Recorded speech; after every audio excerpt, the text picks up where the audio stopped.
Many lives many masters, कई जीवन कई देवात्माएं। एक मशहूर मनोवैज्ञानिक द्वारा अपनी एक युवा मरीज की पूर्व जन्म चिकित्सा की सच्ची कहानी, जिसने उन दोनों के जीवन को बदलकर रख दिया। लेखक डॉक्टर ब्रायन वीज। अध्याय 14। हमें मिले 3 हफ्ते हो गए थे। मेरी एक छोटी सी बीमारी और कैथरीन की छुट्टियों की वजह से यह देर हुई थी। इस विराम अवधि के दौरान भी कैथरीन की प्रगति जारी थी, लेकिन जब हमने सत्र शुरू किया तो वह बेचैन दिखने लगी। उसने बताया कि अब वह पहले से बहुत अच्छा और बेहतर महसूस कर रही है। अब उसे नहीं लगता था कि सम्मोहन उसकी पहले जैसी मदद कर पाएगा। निसंदेह यह सही था। सामान्य परिस्थितियों में हम समापन उपचार हफ्तों पहले शुरू करते थे। हमने इसे हिस्सों में जारी रखा था। वजह थी मेरी दिलचस्पी, देवात्माओं के संदेश और कैथरीन की वर्तमान जीवन की कुछ समस्याएं। कैथरीन लगभग ठीक हो चुकी थी और उसके पूर्व जीवन कालों का दोहराव हो रहा था, लेकिन क्या देवात्माओं के पास मुझे बताने के लिए और कुछ भी था?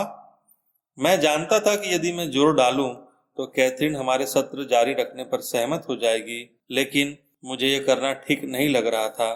कुछ उदासी के साथ मैं भी उससे सहमत हो गया। हमने पिछले 3 हफ्तों की घटनाओं पर बातचीत की, लेकिन मेरा दिल उस बातचीत में नहीं था। 5 महीने गुजर गए। कैथरीन अपने चिकित्सकीय सुधारों को बनाए रखे हुए थी। उसके डर और बेचैनी न्यूनतम हो गए थे। उसके जीवन और रिश्तों की गुणवत्ता नाटकीय रूप से उन्नत हो गई थी। अब वह किसी अन्य आदमी के साथ डेटिंग कर रही थी। हालांकि स्टुअर्ट अभी भी उसके जीवन में था। वह अपने जीवन में बचपन के बाद से पहली बार आनंद और सच्ची खुशी महसूस कर रही थी। कभी कभी हम एक दूसरे के सामने से हॉल में या कैफेटेरिया लाइन में गुजरते थे, पर हम दोनों में डॉक्टर मरीज जैसी औपचारिकता नहीं थी। शीत ऋतु खत्म हुई और शरद शुरू हो गई। कैथरीन ने मुझसे मिलने के लिए समय मांगा। उसे बार बार एक सपना आ रहा था जिसमें उसे सांपों के बिल में एक धार्मिक बलि देने जैसा कुछ दिखता था। अन्य लोगों के साथ उसे भी उस विशालकाय बिल में धकेल दिया गया था। वह बिल में थी और उससे बाहर निकलने के लिए रेत की दीवारों में हाथ गड़ाकर ऊपर चढ़ने की कोशिश कर रही थी। सांप उसके ठीक नीचे थे। सपने के इस बिंदु पर वह जाग जाती और उसका दिल बेतहाशा तेजी से धड़कता था। इतने लंबे अंतराल के बावजूद वह जल्दी से गहरे सम्मोहन की अवस्था में पहुंच गई। कोई आश्चर्य नहीं था, वह तुरंत ही प्राचीन जीवन काल में लौट गई थी। जहां मैं हूं वहां बहुत गर्मी है, उसने बताना शुरू किया। पत्थर की ठंडी और सीलन भरी दीवारों के पास मुझे 2 काले आदमी खड़े दिखाई दे रहे हैं। उन्होंने शस्त्रों वाले मुकुट पहन रखे हैं। उनके दाएं घुटनों के आसपास एक रस्सी लिपटी है। रस्सी में मनके गुथे हैं और उससे फुंदे बाहर लटक रहे हैं। वे लोग पत्थर और मिट्टी का एक भंडार गृह बना रहे हैं। उसमें गेहूं जैसा एक तरह का कूटा हुआ अनाज रख रहे हैं। अनाज लोहे के पहियों वाली गाड़ियों में लाया गया। गाड़ी में बुनी हुई चटाइयां बिछी हुई है। मुझे पानी भी दिखाई दिया, बहुत ही नीला पानी। कोई मुखिया है जो दूसरे लोगों को आदेश दे रहा है। अन्य भंडार में नीचे की ओर 3 सीढ़ियां हैं। बाहर की ओर देवता की एक प्रतिमा है। उनका सिर एक पक्षी का और शरीर मानव का है। वह मौसम के देवता हैं। अनाज को ताजा बनाए रखने के लिए भंडार की दीवारों को कोलतार से सील कर दिया गया है ताकि हवा अंदर न जाने पाए। मेरे चेहरे पर खुजली हो रही है। मुझे अपने बालों के नीले मनके दिखे हैं। चारों ओर कीड़े या मक्खियां हैं जो मेरे चेहरे और हाथों पर काट रहे हैं। मैं चेहरे पर कुछ चिपचिपा लगाकर उन्हें दूर रखती हूँ। इसकी गंध भयानक है। यह किसी पेड़ का रस है। मेरे बालों में चोटियां गुथी है और उनमें सोने की जंजीर वाले मनके लटके हैं। मेरे बाल गहरे काले हैं।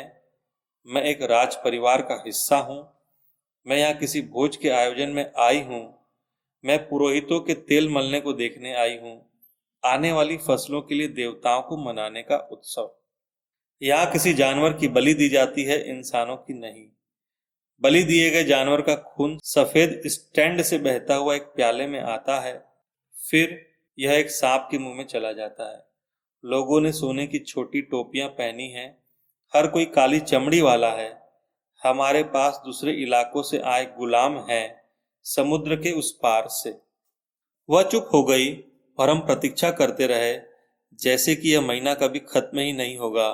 वह बेहद सतर्क लग रही थी, जैसे कुछ सुन रही हो। सभी कुछ बहुत तेज और जटिल है। वे मुझे कुछ बता रहे हैं, विभिन्न धरातलों के बदलावों और वृद्धि के बारे में। वहाँ एक ज्ञान का और एक परिवर्तन का धरातल है। हम एक जीवन से आते हैं और यदि हमारे सबक पूरे हो जाते हैं तो हम दूसरे आयाम में, दूसरे जीवन में चले जाते हैं। हमें अपने उद्देश्य को पूरी तरह से समझना होगा। यदि हम ऐसा नहीं करेंगे तो हमें आगे जाने की अनुमति नहीं होगी। हमें सब कुछ फिर से दोहराना होगा क्योंकि हम सीख नहीं पाते हैं। हमें सभी दिशाओं से अनुभव लेना चाहिए। हमें इच्छा की दिशा को जानना होगा, लेकिन साथ ही दान की भी। यहाँ बहुत कुछ जानने के लिए है। बहुत से देवदूत इनमें शामिल है। इसी वजह से हम यहाँ हैं। देवात्माएं केवल इसी धरातल पर हैं। कैथरीन रुक गई। फिर वह कभी देवात्मा की आवाज में बोली, वे मुझसे बात कर रहे थे। हमने अब तक जो भी बताया उसके बाद अब तुम्हें स्वयं के अंतर्ज्ञान से सीखना चाहिए। कुछ मिनटों के बाद कैथरीन अपनी कोमल फुसफुसाहट में बोलने लगी, वहाँ एक काली बाड़ है, उसके अंदर मकबरे का पत्थर है। आप भी वहाँ मौजूद हैं। मैं भी।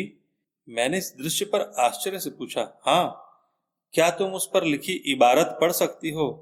उस पर नाम है नोबल। 1668 से 1724 तक। उसके ऊपर फूल है। यह फ्रांस में या रूस में कोई जगह है। आप एक लाल पोशाक पहने हुए हैं, मुझे दिख रहा है। एक सोने की अंगूठी एक घोड़े पर से फेंकी गई, सिंह के सिर वाली, राज चिन्ह के रूप में इस्तेमाल होने वाली। इसके बाद उसने कुछ ज्यादा नहीं बताया। मैंने कभी देवात्मा के कथन का मतलब यही समझा कि अब कैथरीन के सम्मोहन से ज्यादा कुछ सामने आने वाला नहीं है, और निश्चित रूप से यही बात थी। हमें आगे और सत्र रखने की जरूरत नहीं थी। उसका उपचार पूरा हो गया था और मैं प्रतिगमन से जो कुछ सीख सकता था सीख चुका था। भविष्य के गर्भ में जो कुछ भी बाकी था उसे मुझे अपने ही अंतर्ज्ञान से सीखना था।